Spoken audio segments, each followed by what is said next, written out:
Does alcohol impair your visual motor skills?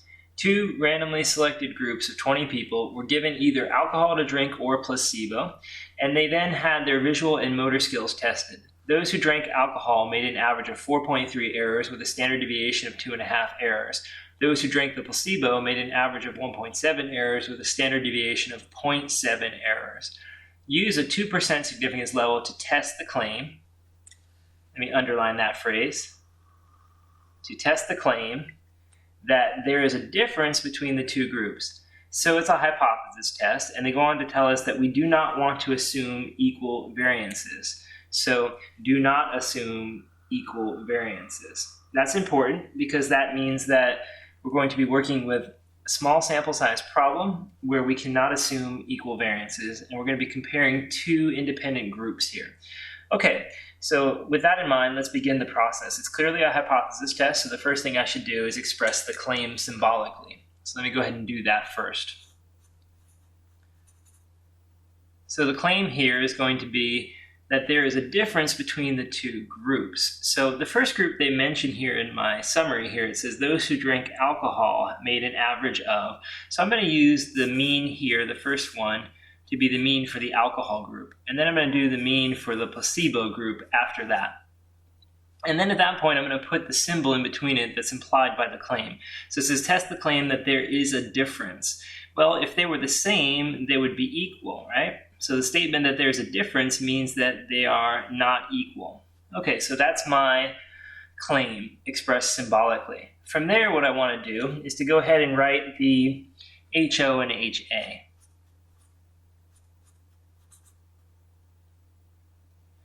So the claim says the mean for A is not equal to the mean for P, or placebo. So I'm going to go ahead and do here for HA the same thing as the claim, since that not equal to sign is the sign that HA uses normally, right? Now HO will be the opposite of that. So it'll be mean A is equal to mean for P. And remember, that means the mean for the alcohol group, mean for the placebo group. So you have your claim, you have your HO, you have your HA. The next step of the process is to write down the data for the 2 sets. Okay, so I'm going to do it in the exact order that I wrote the claim in. I used alcohol first in the claim, so I'm going to put the alcohol group first here. And then right next to it, I'll put the placebo group. All right, now the data for the alcohol group, the sample size was 20 because it was 20 for both groups. The sample mean for the alcohol group, it says those who drank alcohol made an average of 4.3 errors. Then it goes on to say with a standard deviation of 2.5 errors. Then we have those who drank the placebo. Now there were 20 people in both groups, so the N here is also 20. And the sample mean for that group is going to be 1.7 errors. And the standard deviation is going to be 0.7 here. So 0.7. And then finally we had that 2% significance level, so I'll just place that underneath here, 0.02. So the data is copied down. So we have our claim, our HOHA, our data. Now it's time for our test stat. With these small sample sizes, we're going to be using a t-test stat. And that t-test stat is going to have the following structure. It's going to be X bar for the alcohol group minus X bar for the placebo group. Why am I doing it specifically in that order? Because that's how my claim is expressed. That's how my data is expressed, right? So I'm being consistent here. Then we're going to use this denominator of the test stat. So the standard error is what we're trying to get at here. And the way this is done for a problem where we do not assume equal variances is to simply use the standard deviation for the alcohol group squared divided by the N for that group, plus the standard deviation for the placebo group squared divided by the N for that group.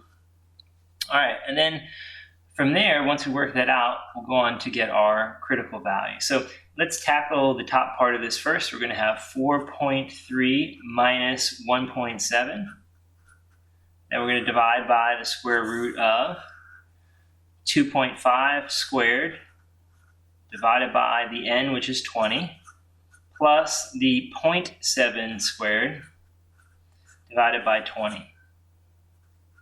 All right, let's work that out and see what that ends up giving us.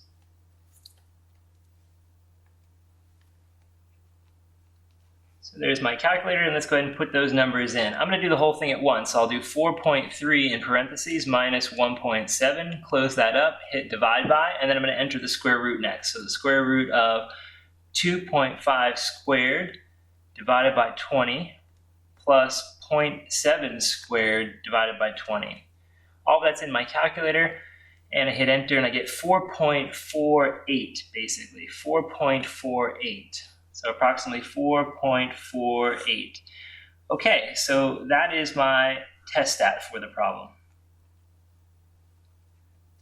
Now, after doing that, my next step to the process, or the next thing I want to get done, is I want to take that test stat and put it on the curve. So I'm going to draw a rejection region here based on my HA. So when I look at this HA, there's a not equal to sign that's going to indicate a two-tailed test. So I'm going to go ahead and draw my two tails on the problem. Now, this rejection region begins here at the critical value. That critical value is going to be a t value, and it's going to be this alpha divided into two tails. So that means I need to do t alpha divided by 2. So t alpha divided by 2, and the degrees of freedom is going to essentially be the following formula. Now, normally for this procedure where we have this problem where we can't assume equal variances, we have a very complicated formula for the degrees of freedom. We usually have to work out that nasty looking fraction to get the degrees of freedom. But in this problem, we can avoid that because the sample sizes are equal. So instead of having to do that Welch-Satterthwaite approximation procedure, we can skip it because the sample sizes are equal. And so what we're going to do instead is we're just going to use an alternative method.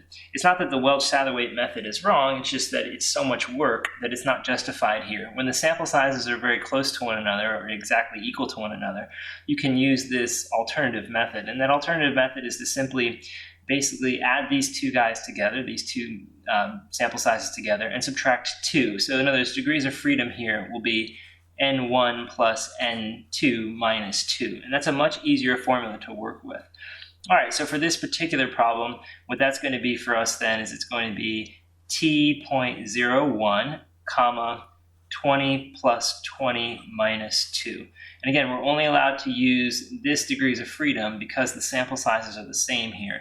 Normally when it says do not assume equal variances, we have to use that fraction that the Welch-Satterthwaite method uses. But if we don't want to use that here, it's okay because the sample sizes are equal to. This is going to be the one time that we're going to be allowed to get away from using that. So this method will produce degrees of freedom that's close enough to what we actually need. All right, so 20 plus 20 is 40, minus 2 is going to give us 38. So let's go look up t.01 with 38 degrees of freedom on our table and see what value we get here at the bottom for our critical value. Okay, so we're looking at 0.01 with 38 degrees of freedom. We see that value is 2.429. Okay, so it looks like we found the answer 2.429 from our t-table. And of course, on this side, it'll be negative 2.429. So remember, on a two-tailed test, we have a positive critical value and the same one on the other side, but negative. Okay, so now that we have that set up, we're going to look at our test stat, and you can see that our test stat clearly is very large, and it's going to land on the right-hand side of the curve in the rejection region. So that means we're going to say that we should reject HO and therefore support HA. So remember, anytime your test stat falls beyond the critical value here, you're going to come up with this pair of conclusions. Now, looking at my claim, I see my claim is actually the same as HA for this problem. So that's going to lead me to say that I should support the claim. So let's go ahead and word our answer that way. We'll say the sample data supports the claim. So the sample data supports the claim. And of course, what is that claim? Well, it's the claim that essentially there is a difference between the two groups. So that there is a difference between the two groups. Okay, and the groups, of course, are an alcohol group and a placebo group, and it looks like those people who consumed alcohol, the group that consumed alcohol, committed a higher number of errors on average. And so what that means is that if there is a difference, it means that the alcohol group is higher than the placebo group, which means alcohol does seem to lead to more mistakes. So that's the final part of the problem. It says, does alcohol lead to more mistakes? I think the answer is yes, because we showed here that there's a difference between these two groups. The two groups were the alcohol group and the placebo group. When you look at the mean for the alcohol group, it's higher. So when we say there's a difference between these two, we're saying this one is significantly higher than the placebo group. So hence, alcohol group had more mistakes than the placebo group. And that's your answer. All right, before we leave this video, I just want to talk to you about this statement here one more time. It says, do not assume equal variances. When that comes up, normally we're supposed to use this procedure. And this procedure is called the Welch-Satterthwaite approximation. And essentially we have to work out this fraction in order to get the degrees of freedom. So when assuming unequal variances, we're going to go ahead and use this approach to get the degrees of freedom. The thing about this fraction is it's a lot of work. So what we're doing is we're saying only use it when the two sample sizes are unequal. It turns out when the sample sizes are equal, we can use an acceptable alternative to this. So the alternative to this is what we used in this problem, which is just the simpler form of degrees of freedom. And that simpler form was just doing n1 plus n2 minus 2. But remember, we're only allowed to do that here because the sample sizes were equal. Normally with this assumption, we're stuck using this fraction, right? And this fraction to get the degrees of freedom is a lot of work. But when we're done, we can truncate the answer, just round down, in other words, and have the degrees of freedom that can allow us to look up the critical value. But this is so much work that whenever we have any reason not to do it, we will choose it.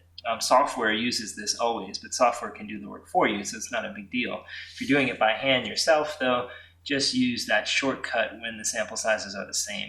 It turns out when these values are the same, this degrees of freedom would be pretty close to the approximation that we'd get using that formula. Okay, so that explains the reason why we're able to use this simplified version. Normally, again, though, with this assumption, if these sample sizes are not the same, we're stuck using that horrible fraction.